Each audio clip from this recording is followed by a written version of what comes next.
In today's video, I'm going to be showing you guys how to make a Fortnite themed Twitter header. So let's get started. Alright guys, the first thing that I want to show you actual layout of the actual layers inside the Photoshop document before I go ahead and show you step by step in another document to make the exact same banner. So in an overview of what this is, I'm going to go ahead and just turn all these off, and I'm going to give you a breakdown of how we're going to go through this. So the first thing I did is we have to make a background. So I made a background with a couple brushes that I got offline. It was just free watercolor brushes that I got offline. I thought they looked good and I decided, hey, this looks pretty decent, so I wanted to do it. So I took it off and I had a blank black background and took a white brush and started just going crazy with it until I actually found a really nice pattern that I liked. And I thought it looked good, looked cloudy, it looked like, you know, something unique compared to other people's banners. So once I did this, I actually decided, okay, well, I needed the render and a render of a model, and I wanted to make it the emphasis of the character because, you know, Fortnite character, it's a Fortnite model, you want to make it the actual theme of the banner. So what I did is actually, you can see the video tutorial on how to make a 3D model. I'll link it right up on the top right now, and this is what we made in the previous video on how to render a 3D model. We started out with the fish here, and I showed you guys step by step on how to do it. Once your model's in the center of the canvas, what you're going to simply do is we need text. We have to have text. Text is in literally every single banner that you're ever going to see, because if you don't have text, it's pretty much just if it doesn't have text, it's going to have a logo to make up for the text. So in this video, we're going to have text since I don't have a logo for this guy, but I actually did make this Twitter header for Ken Bean, so his link's going to be in the description. Go check out his YouTube. His stuff's really nice. He does a lot of tutorial videos, so go check out him as well. So I'm pretty much making this banner, and I put the bird. One of the first things that I want to know is I didn't want to make this banner just a simple color of text, one color text. So I went ahead and got an image offline of a Fortnite background. It was in one of the discords that I find for GFX. I'll leave that in the description as well, guys, if you guys want to go look at that as well. But what I pretty much did is I made the outline of the text, rasterized the text, and I then took the actual image and just deleted it with an inversion and deleted the remaining of the outside text and then deleted the actual text layer. So I'm going to go ahead and show you guys more of that later on. So the next thing what I decided is we need to add, we can't see what the full thing is saying, which is completely understandable. Everybody wants to know that. So what we then do is we're going to make an outline of a stroke. Now what you're going to have to do is you're going to have to duplicate this layer right here, and then you're going to make the stroke. Now the stroke is very simple. What it is just an overlay of white. I rasterized the text, leading it inside with the magic wand tool. Very simple of an overlay. It looks really clean. Looks like there's no, you know, all connected. So once I did this, I decided that the actual image inside the text did not look good at all. So I wanted to give it a little spice up. I can actually not share this exact color correction because it's not mine. I got it off of a GFX pack that I had to pay for, so I'm not going to leave this one in the description, guys. You can find a ton of color correction packs out there. I'll leave some free ones in the description if you guys want to go check those out as well. So what I'm going to do is just simply enable this color correction, and it gives it so much more character of a black and white instead of having those random, you know, RGB colors that are actually going to be inside the actual image. So now that we have these in place, I'm going to go ahead and add more character to this because right now it is really bland. It's not looking good at all. So what I'm going to do is literally I just added a little bit of a stroke of a paintbrush in a different color of orange.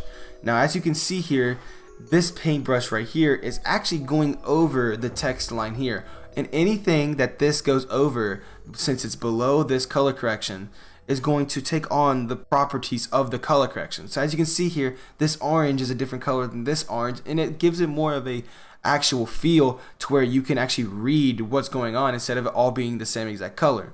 And yeah, guys, pretty much after this, I just go ahead and put in the social media platforms, and that's pretty much it. This is the banner. Now what I'm going to do is go ahead and make a brand new document and show you step by step on how I made this banner. Alright guys, I just want to go ahead and show you guys that the width and the height for a Twitter header should be 1500 pixels on the width and 500 on the height.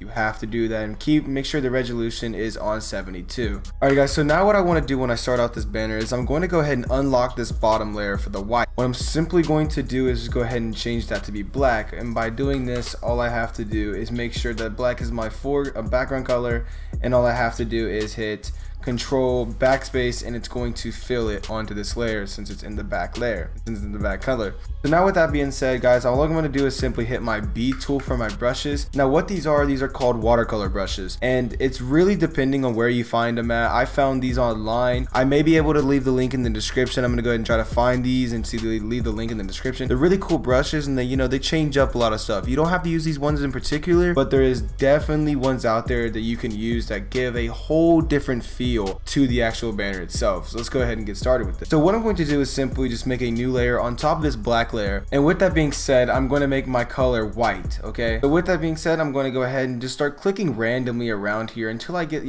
something decent. And honestly, I like something like this. It's, it's different. It's not just a simple white background. It gives the banner more character. So what I'm simply going to do now is come back over here to this banner. I'm just going to go ahead and copy and drag this over of this image so I don't have to go back and find it in my computer. So I simply is going to put him center. Okay, and this model is going to be representing any model that you guys make in the tutorial video that I made beforehand on how to make a 3D model. Whatever model you guys do, just put it into the center of the actual canvas. So now with that being done, what we're going to do is we're simply just going to go ahead and add the text. So with that being said, I'm going to use the name Ken Beans since I did make the banner for my friend Ken Beans. So what I'm going to do is put a color overlay of this text to black, and we're going to make it about a decent size to where it's, it's showable. So now with this being said, we're going to go ahead and duplicate this text layer. Now what this does is this is going to let us be able to get the outline so that whenever this text goes in behind the fish, we'll still have that stroke for you to be able to read the text. So now what we're going to do is we're going to drop this bottom text and we're going to drop it below the fish. So now we have pretty much a sandwich. We have a text layer, we have the actual model, and then we have another text layer on top, and pretend the text layers are like a slice of bread. You have the slice of bread, then you have the meat in the middle, which is the fish, and that's pretty much all you do here. Now what I'm going to do at this point is I'm going to go ahead and go find an image for Fortnite. It can be Fortnite related. I'm simply just going to come over here, Discord, that has a bunch of these. So I'm literally simply just going to use this image right here.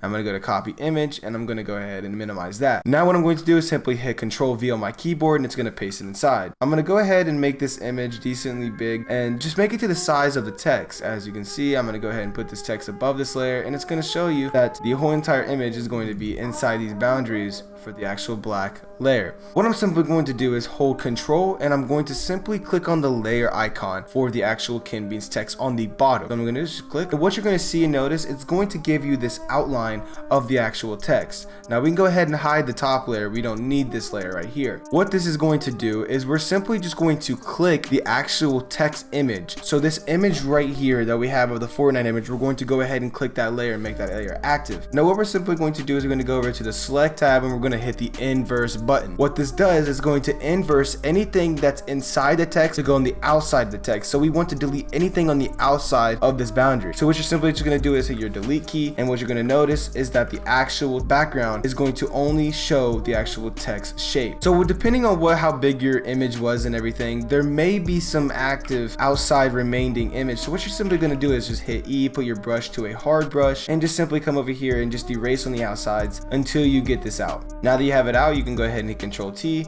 and you can see if you're missing any places.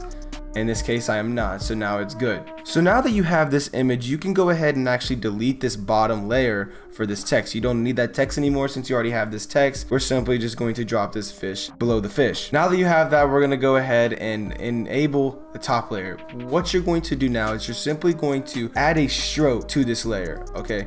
What the stroke's going to do is this is where you're going to actually be able to lay this stroke on top of the fish layer so you can actually see the whole entire text. What I'm going to do here is I'm actually just going to go ahead and lower the actual stroke size. I think the stroke size is way too big, so I'm going to go ahead and change it, and I actually might change the color to a little bit of a darker orange, something like that, and it looks good. Now what you're going to do is you're simply going to hit the right click on the top layer, and you're simply just going to go to rasterize type, and you're going to go to rasterize layer style. What this is going to be able to be affected to be edited, so you can change this, and all you're simply going to do is hit your W on your keyboard, and you're going to hit delete and click in every single black layer just like so. Now guys, as you can see, the actual layer itself is behind it. We have the stroke layer above the actual image. All we have to change now is the actual color of this image itself. Now guys, I'm going to be using a Vortex exclusive pack.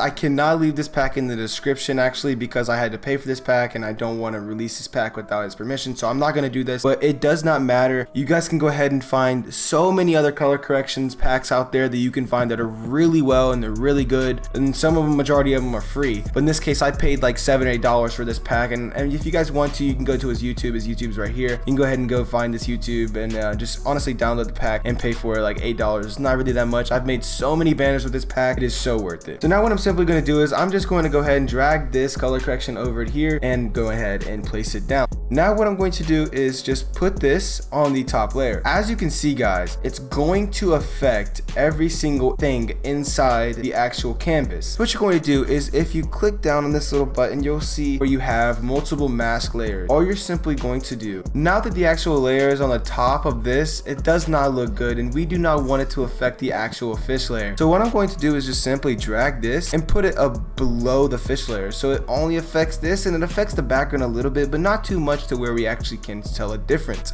Now once that's being said guys, we need to add a little bit more character to this background so it does not look good as we want. So what we're going to do is we're simply just going to go ahead and hit B on our keyboard. We're going to come over here and find the actual brush that we're going to want to use. We're going to go ahead and make a extra layer inside this so we can place this brush stroke by itself. Now that I found the brush that I'm going to use, I want to go ahead and change my color of my actual the brush that I want. Now that I have it, all I'm going to simply do is just click. Now once I click, you're going to notice that it is going to only affect the actual stuff that's inside here because of this color correction. Now on the outside of the actual layer, it would be like this, but this is too heavy, so all we're going to do is keep it like this. And yeah guys, that's pretty much it. All you're going to want to do now is I'm just going to simply come over here and select these little icons that I got and that I made and just simply place these at the bottom. And that's pretty much it guys. That is how you make a banner for Twitter header. If you guys like this video, please make sure to like and subscribe. And yeah guys, that's it. I'll see you guys in the next one. Peace out.